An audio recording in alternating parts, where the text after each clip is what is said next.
नमस्कार, मैं हूं अंकुर और आप देख रहे हैं सत्य हिंदी का न्यूज बुलेटिन। एक नजर अब तक की सुर्खियों पर। विश्व चैंपियन निखत जरीन ने एशियन गेम्स 2023 में शुक्रवार को महिलाओं के 50 किलोग्राम मुक्केबाजी टूर्नामेंट के सेमीफाइनल में जगह बना ली है। इस जीत के साथ ही निखत ने भारत के लिए न केवल एक मेडल पक्का कर लिया है, बल्कि पेरिस ओलंपिक में अपनी जगह भी सुनिश्चित कर ली है। जॉर्डन की हनान नासर के खिलाफ मुकाबले में निखत ने शुरू से अपना पल्ला भारी रखा और महज 90 सेकंड में उन्होंने अपने प्रतिद्वंदी को धूल चटा दी। उपराष्ट्रपति जगदीप धनखड़ चुनावी राज्य राजस्थान का सितंबर महीने में कई बार दौरे कर चुके हैं। इस बीच राजस्थान के मुख्यमंत्री अशोक गहलोत ने उपराष्ट्रपति जगदीप धनखड़ के बार राजस्थान दौरे पर आने पर एक बार फिर कटाक्ष किया है। गुरुवार को उन्होंने कहा कि अब तो राष्ट्रपति का आना बाकी रह गया है। इसके साथ ही गहलोत ने कहा कि उपराष्ट्रपति का बहुत सम्मान करते हैं, लेकिन चुनावी माहौल में उनके दौरों से कई तरह के संदेश जाएंगे जो लोकतंत्र के लिए अच्छी बात नहीं होगी। मुख्यमंत्री ने कहा कि केंद्र सरकार बाकी संस्थाओं पर दबाव न बनाए और संवैधानिक पदों पर आसीन व्यक्तियों के दौरे ऐसी स्थिति में पैदा न करे कि वो प्रचार करने लगे। उन्होंने कहा, कल वो 5 जिलों में गए, एक ही दिन के अंदर पूरा राजस्थान छान मारा। ऐसा कभी होता है क्या? आप जहाँ जा रहे हो तो मिलने कौन आ रहा है? आपसे भाजपा के तमाम स्थानीय नेता मिलने आ रहे हैं, तो आप क्या संदेश देना चाहते हैं? उन्होंने कहा कि कल भविष्य में अगर धनखड़ राष्ट्रपति बनते हैं तो हमारे लिए गर्व की बात होगी, लेकिन आप प्रचार करने निकलेंगे तो हम कहेंगे कृपया करके हमें बख्श दें, आप निष्पक्ष जनता को फैसला करने दें। गहलोत ने कहा कि धनखड़ सितंबर महीने में ही 7 बार राजस्थान का दौरा कर चुके हैं। चुनावी राज्य राजस्थान में उपराष्ट्रपति जगदीप धनखड़ के दौरे पर इसलिए सवाल उठ रहे हैं क्योंकि बुधवार को उपराष्ट्रपति ने नए महिला आरक्षण विधेयक को गेम चेंजर बताया। इसके साथ ही धनखड़ ने भ्रष्टाचार को विकास और लोकतंत्र का हत्यारा भी बताया और घोषणा की कि पिछले 10 सालों में सत्ता के गलियारे सत्ता के दलालों से पूरी तरह निष्प्रभावी हो गए हैं। उन्होंने नागरिकों से किसी भी भारत विरोधी बयानबाजी का सक्रिय रूप से मुकाबला करने का आह्वान किया जो इसकी संस्थाओं को कलंकित, बदनाम और कमजोर करता है। इसके अलावा कोटा में छात्रों को संबोधित करते हुए धनखड़ ने चंद्रयान 3 मिशन की सफलता का श्रेय भी प्रधानमंत्री मोदी को दिया और कहा कि चंद्रयान 2 की विफलता के बाद मोदी चट्टान की तरह वैज्ञानिकों के पीछे खड़े रहे। उन्होंने कहा कि अब भारत के भाग्यशाली बच्चे हैं क्योंकि इकोसिस्टम आपकी प्रतिभा, ऊर्जा और क्षमता का पूरी तरह से दोहन करने में आपका समर्थन कर रहा है। पहले ऐसा नहीं था। दुनिया मंत्रमुग्ध है, वो भारत के परिवर्तन से हैरान है। इसके अलावा जगदीप धनखड़ ना ही विपक्ष के प्रति अपनी नापसंदी छिपाते हैं। एक भाषण में उन्होंने कहा, अगर किसी को ईडी, सीबीआई या आयकर नोटिस मिलता है तो वह सड़क पर विरोध करता है। क्या ये उचित है? अदालत जाओ, राहत मांगो, हम इसे कैसे बर्दाश्त कर सकते हैं? बता दें, पिछले साल जब धनखड़ पश्चिम बंगाल के राज्यपाल थे तब उन्होंने झुंझुनू में अपने फार्म हाउस पर राष्ट्रीय स्वयंसेवक संघ के प्रमुख मोहन भागवत और आरएसएस के अन्य वरिष्ठ पदाधिकारियों की मेजबानी की थी। जयपुर में आरएसएस के सूत्रों का दावा है कि झुंझुनू सम्मेलन के दौरान मोहन भागवत ने भारत के उपराष्ट्रपति पद के लिए धनखड़ की उम्मीदवारी का समर्थन करने का फैसला किया था। केंद्रीय मंत्री स्मृति ईरानी के खिलाफ कथित तौर पर अपमानजनक टिप्पणी करने के आरोप में कांग्रेस के पूर्व एमएलसी दीपक सिंह पर मामला दर्ज हो गया है। दीपक सिंह के खिलाफ बीजेपी कार्यकर्ता केशव सिंह ने गौरीगंज थाने में शिकायत दर्ज कराई थी। उत्तर प्रदेश पुलिस ने कहा कि दीपक सिंह ने अमेठी में संजय गांधी अस्पताल को बंद करने के खिलाफ 3 लंबे विरोध प्रदर्शनों के दौरान ईरानी के बारे में कथित तौर पर अपमानजनक टिप्पणियां की थी। बता दें, संजय गांधी अस्पताल को हाल ही में एक महिला की मौत के बाद अधिकारियों ने बंद कर दिया था। महिला के पति ने दावा किया कि उसे एनेस्थीसिया की अधिक मात्रा दी गई, जिससे उसकी हालत बिगड़ गई और अंततः उसकी मौत हो गई। बीजेपी के वरिष्ठ नेता सुब्रमण्यम स्वामी ने ट्वीट कर कहा है कि मुझे मोदी से कोई नफरत नहीं है। मेरी चिंता चीन से निपटने में राष्ट्रीय हितों की उनकी लापरवाह उपेक्षा है, जिसने बेशर्मी से हमारे क्षेत्र पर कब्जा कर लिया है, जबकि मोदी घोषणा करते हैं कोई आया नहीं है।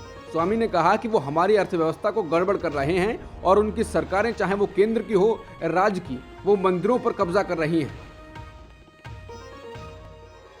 बसपा के सांसद दानिश अली ने पीएम मोदी को पत्र लिखकर बीजेपी सांसद रमेश बिधूड़ी द्वारा उनके खिलाफ की गई अपमानजनक टिप्पणी के मामले में जवाबदेही और कार्रवाई सुनिश्चित करने की अपील की है।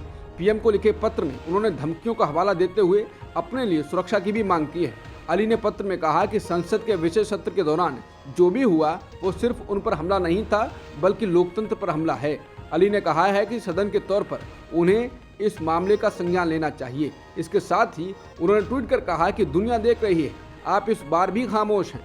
उन्होंने कहा कि मेरा पीएम मोदी से अनुरोध है कि संसदीय मर्यादा को बनाए रखें और उसकी रक्षा करें, अपनी चुप्पी तोड़ें, क्योंकि दुनिया भारत को करीब से देख रही है। बता दें, चंद्रयान 3 की सफलता पर लोकसभा में चर्चा के दौरान 21 सितंबर को विधूड़ी ने अली के खिलाफ अपशब्दों का इस्तेमाल किया था।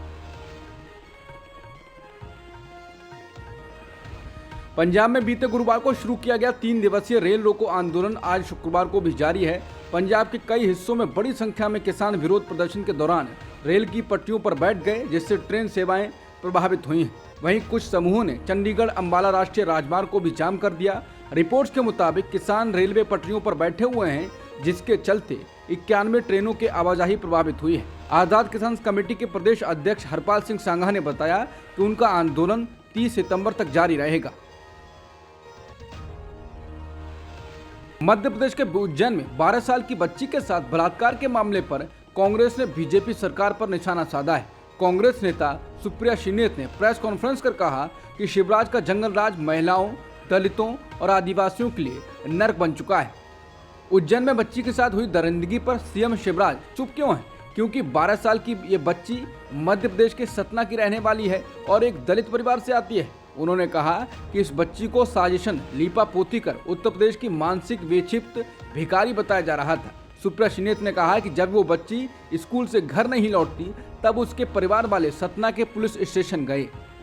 वहां बच्ची के परिवार वालों से कहा गया कि आप यहां से जाइए और अपनी बेटी को खुद ढूंढिए, हम एफआईआर दर्ज नहीं करेंगे। उन्होंने कहा, मैं सरकार से पूछना चाहती हूँ, ये बच्ची सतना से उज्जैन कैसे पहुंची? अखबार में खबरें आने के बाद भी कार्रवाई क्यों नहीं की गई? उज्जैन पुलिस ने crime and criminal tracking network system को क्यों नहीं खंगाला? बच्ची की बोली बघेलखंड की थी तो उज्जैन पुलिस ने उसे उत्तर प्रदेश का क्यों बताया? 8 किलोमीटर पैदल चलने के बाद अपने पिता, दादा और गांव का नाम सही बताने वाली बच्ची को मानसिक रूप से विक्षिप्त और भिखारी क्यों बताया गया? आखिर मध्य प्रदेश के मुख्यमंत्री और गृहमंत्री चुप क्यों हैं? बच्ची के साथ बलात्कार पर कांग्रेस नेता सुप्रिया श्रीनेत ने कहा कि मध्य प्रदेश में दलित, आदिवासी और महिला का होना एक पाप हो गया है। नाबालिगों के साथ दुष्कर्म में मध्य प्रदेश नंबर 1 है। 18 साल में 58,000 रेप के मामले सामने आए हैं, 68,000 अपहरण के मामले सामने आए हैं, लेकिन देश के प्रधानमंत्री, गृह मंत्री और बीजेपी के तमाम नेता बस चुप्पी साधे बैठे हैं। आम आदमी पार्टी प्रमुख और दिल्ली के मुख्यमंत्री अरविंद केजरीवाल ने शुक्रवार को कहा कि आम आदमी पार्टी इंडिया अलायंस के प्रति कमिटेड है। आम आदमी पार्टी बिल्कुल किसी भी हालत में इंडिया अलायंस से अलग नहीं होगी और अलायंस के धर्म को निभाने के लिए हम पूरी तरह से प्रतिबद्ध हैं। हालांकि पंजाब में आप और कांग्रेस के नेताओं के बीच कथित ड्रग्स के मामले में विधायक सुखपाल खैरा की गिरफ्तारी को लेकर विवाद चल रहा है। कांग्रेस ने इसे बदले की कार्रवाई बताया है, क्योंकि पंजाब के कांग्रेस नेता और कार्यकर्ता कांग्रेस आप गठबंधन के खिलाफ हैं। खैरा की गिरफ्तारी के मामले में सीधा जवाब नहीं देकर केजरीवाल ने फरमाया, मेरी पार्टी नशीली दवाओं के खिलाफ युद्ध के लिए प्रतिबद्ध है। मुझे पता चला है कि पंजाब पुलिस ने कल कुछ कांग्रेस नेताओं को गिरफ्तार किया है, मेरे पास विवरण नहीं है। कन्नड़ समर्थक और किसान संगठनों द्वारा बुलाए गए बंद के मद्देनजर शुक्रवार को यानी कि आज कर्नाटक के मांड्या और बेंगलुरु जिलों में सभी स्कूल और कॉलेज बंद रहेंगे। तमिलनाडु को कावेरी जल छोड़े जाने के विरोध में बुलाए गए कर्नाटक बंद से खासकर दक्षिणी हिस्से में सामान्य जनजीवन प्रभावित होने की संभावना है। कर्नाटक के कई जिलों में सूखे जैसी स्थिति के बीच तमिलनाडु को कावेरी जल छोड़े जाने के खिलाफ राज्य भर में विरोध प्रदर्शन हो रहे हैं। कर्नाटक पुलिस ने प्रदर्शनकारियों से निपटने और किसी भी कानून व्यवस्था की समस्या से बचने के लिए राज्य भर में अतिरिक्त बल तैनात किया है। कन्नड़ समर्थक समूह और किसान संगठन इस बंद के पीछे हैं। हालांकि भाजपा ने भी इन्हें समर्थन दिया है और भाजपा का कैडर इसमें बढ़ चढ़कर हिस्सा ले रहा है। डीएमके नेता टीकेएस एलंगोवन ने 29 सितंबर को कहा कि कर्नाटक सरकार को पानी रोकने के लिए उकसाने में कर्नाटक के भाजपा नेताओं की संलिप्तता है। उन्होंने कहा कि वहां की सरकार का पानी रोकने का फैसला स्थानीय राजनीति से प्रेरित है। उन्होंने कहा कि भाजपा कर्नाटक में हो रहे प्रदर्शनों के पीछे है, वो प्रदर्शनकारियों को भड़का भी रही है। डीएमके नेता ने जोर देकर कहा, कावेरी कर्नाटक की संपत्ति नहीं है जिस पर भाजपा नेता दावा कर रहे हैं। कोई भी नदी किसी एक राज्य की नहीं होती। कावेरी का पानी जहां भी बहता है हर राज्य और विशेष रूप से निचले तटीय राज्यों से वितरित किया जाना चाहिए। कर्नाटक में हड़ताल पूरी तरह से राजनीतिक है। इस्कॉन ने बीजेपी सांसद मेनका गांधी को 100 करोड़ रुपए का मानहानि का नोटिस भेज दिया है। मेनका ने कहा था कि इस्कॉन नामक धार्मिक संगठन गायों को वध के लिए कसाईयों को बेचता है। इस्कॉन ने उनके आरोपों को पूरी तरह से निराधार बताया है और कहा है कि उसके भक्तों को टिप्पणियों से गहरा दुख हुआ है। इस्कॉन कोलकाता के उपाध्यक्ष राधारमण दास ने जानकारी थी। उन्होंने कहा कि हम इस्कॉन के खिलाफ किए जा रहे भ्रामक प्रचार का जवाब देने में कोई कसर नहीं छोड़ेंगे। पाकिस्तान के बलूचिस्तान प्रांत में शुक्रवार को हुए विस्फोट में कम से कम 50 लोगों की मौत हो गई है और 130 से अधिक लोग घायल हो गए हैं।